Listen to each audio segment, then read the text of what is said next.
Iya. Ini ada kalimat dari sebagian orang, ya senang yang disebarkan di sana sini. Ya. Dia berbicara tentang Wahabi.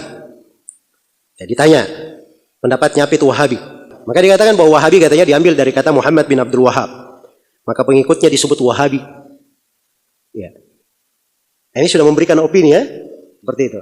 Ini saya beri contoh bagaimana sebagian orang sangat gampang sekali memberikan dari opini-opini. Iya. Terus katanya tapi karena nama ini sudah terlalu buruk, negatif, maka berganti baju. Iya. Berganti baju. Dalam sebuah riwayat berganti casingnya. Ganti baju jadi apa bajunya sekarang yang baru? Katanya Salafi. Bajunya yang baru. Jadi Wahabi itu baju lama, Salafi itu baju apa? Baju barunya. Ya. Masya Allah. Ini Salafi dia bicara lebih jauh lagi. Salafi itu adalah orang yang mengikuti jalan apa? Jalan as-salaf. Ya, nisbat kepada Salafi itu sudah ada disebutkan oleh Imam As-Sam'ani di dalam kitab Al-Ansab. Kitab Al-Ansab ini semua nasab yang pernah dipakai oleh umat Islam dari masa Nabi sampai di masa Sam'ani ada di situ disebutkan. Dari nasab-nasab para rawi, para ulama. Ada di situ. Salah satunya nasab as-salafi. Salafi nisbat kepada keyakinan, kepada agama, mengikuti jalan para as-salaf as-salih. Itu ada di situ. Ya. Jelas ya? Jadi kalau dia bilang baru, ya memang karena dia baru lahir. Ya. Orang yang baru lahir wajar lah, biarkan saja. Jelas ya? Kata Salafi ini sudah dipakai oleh Imam Ad-Dhahabi. Ya.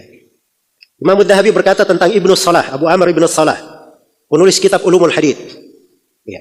Bahwa Ibnu Salah ini salafiyul i'tiqad atau salafiyul mu'taqad. Dia salafi akidahnya.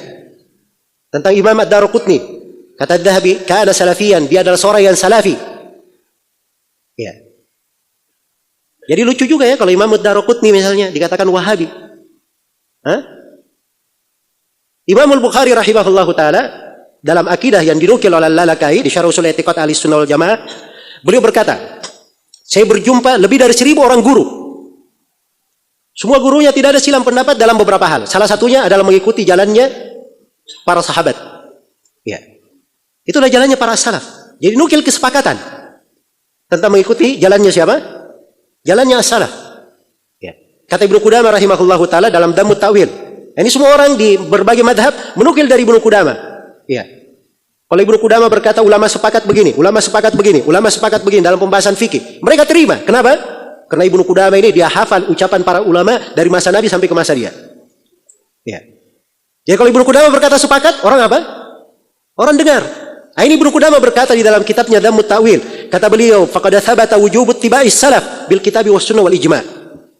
Telah sepakat kewajiban mengikuti jalan as-salaf berdasarkan dalil dari Al-Qur'an, sunnah dan apa? Kesepakatan ulama. Iya. Nabi SAW sendiri menyebut dirinya sebagai salaf. Ada haditsnya dalam riwayat Bukhari Muslim. Kalau tidak pernah baca hadits, jangan salahkan orang yang baca. Iya. Jangan salahkan orang yang baca.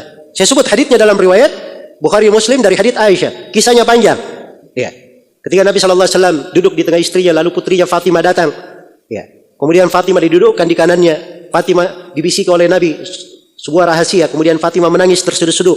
Kemudian didudukkan lagi di kirinya. Kemudian dibisikkan sesuatu. Fatimah tersenyum. Ya. Yang akhir kisahnya, akhirnya setelah Nabi meninggal, ditanya kepada Fatimah, apa yang dibisikkan oleh Nabi kepadamu? Ya. Kata Fatimah, adapun bisikan yang pertama yang membuat saya menangis, Nabi berkata kepadanya bahwa Fatimah, biasanya setiap tahun Jibril turun membaca Al-Quran sekali saja. Tapi tahun ini 2 kali. Saya tidak melihat perubahan ini kecuali menunjukkan ajalku sudah dekat. Ya. Maka kata Nabi kepada putrinya, fattaqillaha wasbiri fa innahu ni'mas salaf ana laki. Bertakwalah kepada Allah dan bersabarlah. Sesungguhnya sebaik-baik salaf untuk kamu adalah saya. Nabi menyebut dirinya sebagai apa? Sebagai salaf. Jadi kalau kita berkata salafi nisbat kepada Nabi SAW dilarang atau tidak? Tidak ada yang melarangnya. Ya. Hal yang disepakati menerima jalan as-salaf. Para ulama bernisbat kepadanya. Sampai disebutkan oleh As-Sam'ani di kitab Al-Ansab. Kok tiba-tiba orang yang baru datang, baru lahir kemarin sore, ya, mengeritik tentang penggunaan apa? Penggunaan salafi. Itu pun kita tidak mengharuskan orang pakai kata salafi. Ya, silahkan pakai ahli sunnah wal jamaah, ahli hadits, at-taifatul mansurah, silahkan. Ya. Salafi itu dia bukan organisasi. Ya.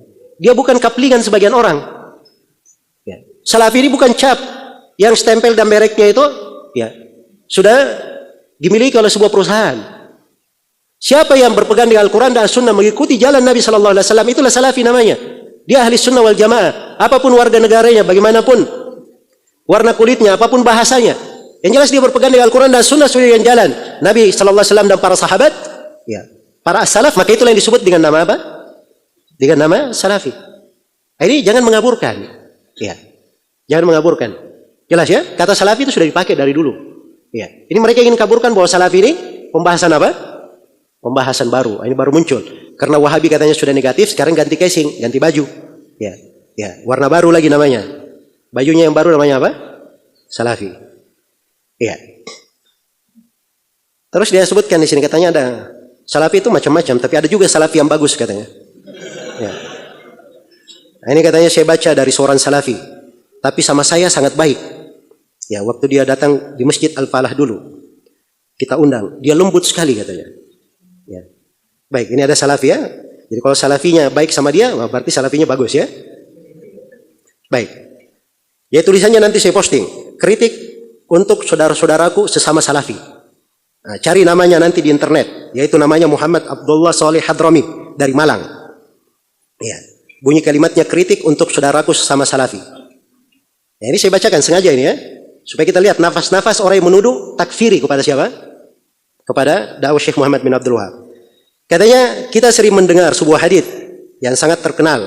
Umat terpecah menjadi 73 golongan. Semua masuk neraka. Hanya satu golongan yang di surga. Salafi meyakini, berkeyakinan bahwa satu golongan yang masuk surga itu hanya salafi saja.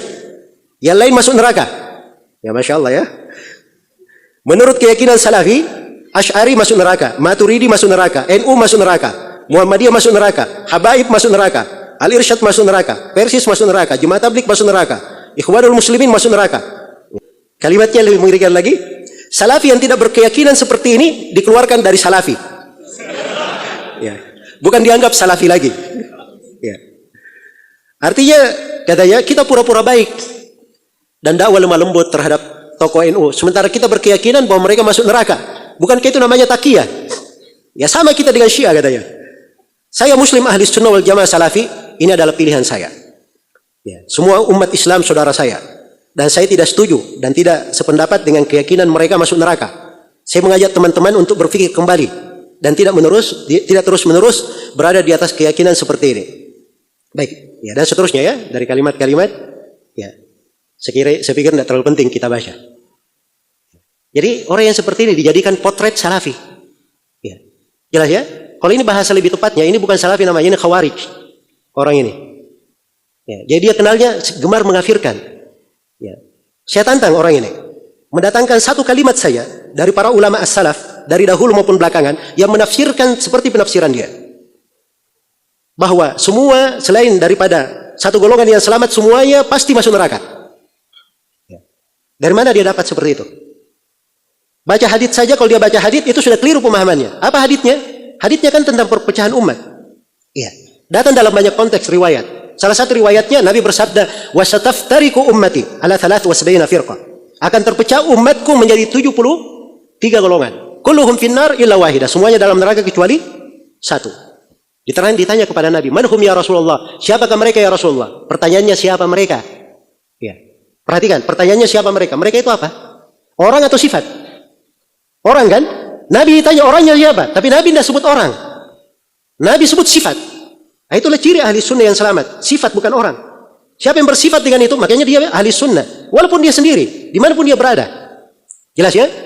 Nah, ketika disebut siapa mereka, Nabi sebutkan sifatnya. Mereka adalah al-jamaah. Itu sifat mereka. Di riwayat yang lain, ala mithli ma ana alaihi al-yawm wa ashabi. Siapa yang berada seperti aku dan para sahabatku berada di atasnya hari ini. Jelas ya? Jadi kalau kita baca haditsnya saja, ini sudah ada bantahan untuk dia. Nabi kan berkata, umatku akan terpecah. Umatku artinya apa? Hah? Umat Islam. Ya. Itu bukan pengafiran. Yang berpecah ini umat Nabi masih disebut umatnya. Masih muslim mereka. Tidak ada yang meyakini itu kafir. Jelas ya? Tapi ini ancaman semuanya masuk dalam neraka. Ini mimbabil wa'id namanya. Mimbab al-wa'id. Sama kalau dia berzina masuk neraka, mencuri masuk neraka, membunuh masuk neraka. Pasti dia masuk neraka? Nah ini ancaman. Ya. Dia ancam dengan neraka. Adapun dia masukkan dalam neraka atau tidak, ini kembali kepada kehendak Allah Subhanahu wa taala berdasarkan firman Allah, "Innallaha la yaghfiru an yushraka bihi wa yaghfiru ma duna dzalika liman yasha." Allah tidak mengampuni dosa kesyirikan. Adapun dosa selain dari kesyirikan, Allah mengampuninya bagi siapa yang Allah kehendaki. Nah, begitu caranya memahami. Jangan mengambil sepotong-sepotong. Ya, datangkan orang ajaib, aneh bin ajaib seperti ini, ucapannya dipakai dalil. Ya, memang pemahamannya pemahaman takfiri. Yang seperti ini jauh dari mewakili mana salafi. Jadi orang yang seperti ini sebenarnya kalau dia menganggap dirinya bertobat, ya, dia bertobat dari apa? Dia mengatakan salafi itu pilihan saya. Salafi itu akidah dan manhaj, bukan baju. Ya, bisa dipakai oleh siapa saja. Ya. Kalau dia ada yang mendahulunya dari para salaf dengan gaya berpikir seperti ini, tunjukkan.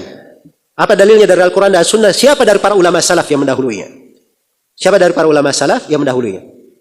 Jelas ya? Maka jangan mengesankan bahwa dakwah salafiyah seperti ini atau wahabi itu gemar di dalam apa? Di dalam mengkafirkan. Iya.